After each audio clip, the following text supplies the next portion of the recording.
সবাই তাহলে হরিকথার মধ্যে আছে। মনে রাখবে আমার মতো ব্যক্তি, আমি আমাকে দিয়ে বলি, তোমরা অনেক জানলাম, অনেক শাস্ত্র ঘাটলাম, অনেক সংগ্রহ করলাম, একেবারে এখানে মজুদ এখানে মজুদ সব, প্রতিটি লোমকূপে লোমকূপে শাস্ত্রের কথা ঢুকে বসে আছে। এই ব্যক্তিও যদি মনে করে সবাই বসে রাধা তত্ত্ব মানুষকে বোঝাবো, বলছে সাংঘাতিক মূর্খের মতো কথা হয়ে গেল। বলে কেন? আমার গুরুদেব আখরের মধ্য দিয়ে বলছেন রাধা তত্ত্ব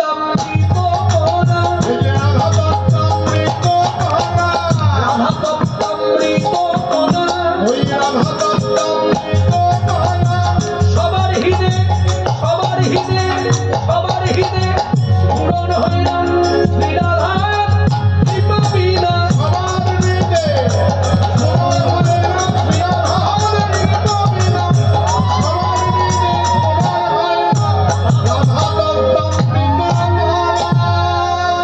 শুনলেন তো আখরটা? ষোলোয় ছন্দের মতো দিয়ে বলা হলো, শিকল করতলে ধরিত, হয়তো অনেকে বুঝতে পারেনি, তাই একটু কবিতার মতো করে বলে দিই। আখরে বলছে রাধা তত্ত্বামৃত কণা সবার হৃদয় পূরণ হয় না শ্রী রাধার কৃপা বিনা। আজকে আমাদের যে বাঙালিদের ঘরে ঘরে রাধা কৃষ্ণ যুগল ভজন, এতে উন্নতির থেকে অবনতি হয়েছে বেশি, যার জন্য আমরা রাধারীকে সামান্য একটি নারী বলে ভাবি। কিন্তু আপনি শাস্ত্রের কথা যদি শোনেন অবাক হয়ে যাবেন। শাস্ত্র আমাদেরকে জানালো সে নহে সামান্য রমণী, রমণীর শিরোমণি, বেদ আদি গীতা, স্তব্ধ যার গুণ বর্ণনায়,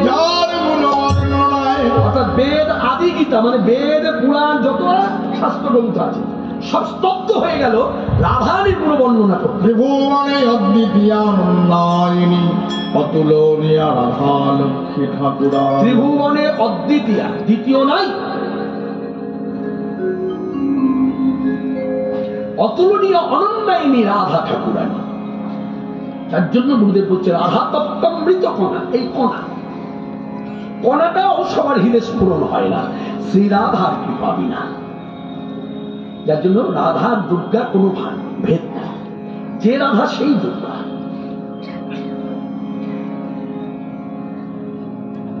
তো আমার গুরুদেব মা কালীকে দর্শন করতে গেছে। দর্শন করতে গিয়ে আমরা যেমন দেখি মাকে, দেখলাম মা কালো হোক শ্যামবর্ণ হোক, জিহ্বার করে রেখেছে, উলঙ্গিনী হয়ে দাঁড়িয়ে আছে, গলায় মুন্ডমালা, হাতে খাড়া আছে, অভয় দান বরদান, এগুলো বুঝতে পারছি সব। আমার গুরুদেব দর্শন করে যা পেলেন, জগজ্জীবের হিতার্থে কল্যাণার্থে বলছেন কালী তত্ত্বে। শুনুন আপনারা ভালো করে, আমি মায়ের মুখের দিকে তাকিয়ে দেখুন। মায়ের মুখের মধ্যে একটা শিক্ষাদান আছে, মায়ের মুখমণ্ডলে একটা শিক্ষাদান আমাকে আপনাকে শিক্ষা দিচ্ছে। কি শিক্ষা?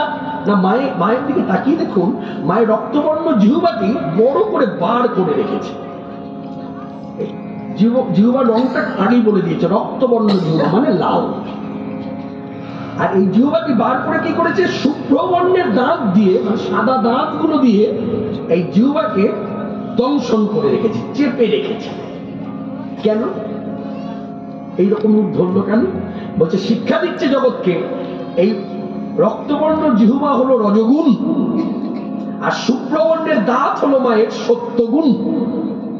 অতএব জীব, মানে আমাকে আপনাকে বলছে, ওহে জীব, তোমরা মনুষ্যকুলে যারা জন্মেছ তাদের উদ্দেশ্যে বলছেন মা, তোমরা রজগুণকে সত্যগুণের দ্বারা দংশন করে তাকে সংহত করে রাখো। এই হলো ভাব রাজ্যের কথা, অনুভূতির কথা। তারপর বলছে দেখো সবার মধ্যে এসে মা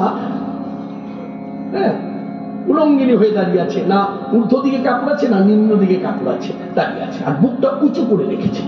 দুটি স্তন গেলেই চোখে পড়ছে। এই দুটি স্তন মা দেখাচ্ছে কেন? না মায়ের প্রথমত বুঝতে হবে, অনুভব করতে হবে, মা সামান্য রমণী নয়, মায়ের উন্নত স্তন যুগল। বলছে কতটা উন্নত? বলছে পর্বত সমতল, এক একটা পাহাড় পর্বত যতখানি উঁচু হয় মায়ের দুটি স্তন সেই।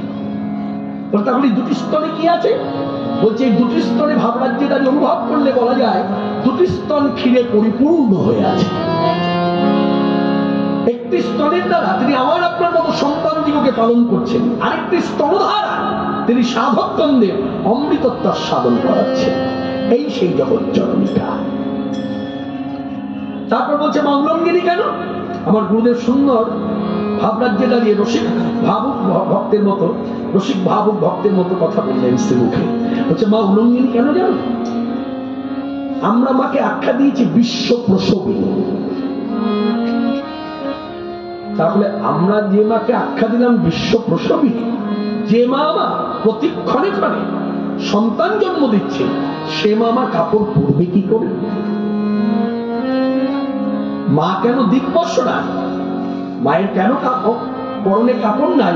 এ কথা তো কাজী নজরুল ইসলাম, ইসলাম ধর্মাবলম্বী মুসলমান, হ্যাঁ, মাতৃসঙ্গীত গেয়েছেন, কৃষ্ণ গীত গেয়েছেন, গৌর গীত গেয়েছেন।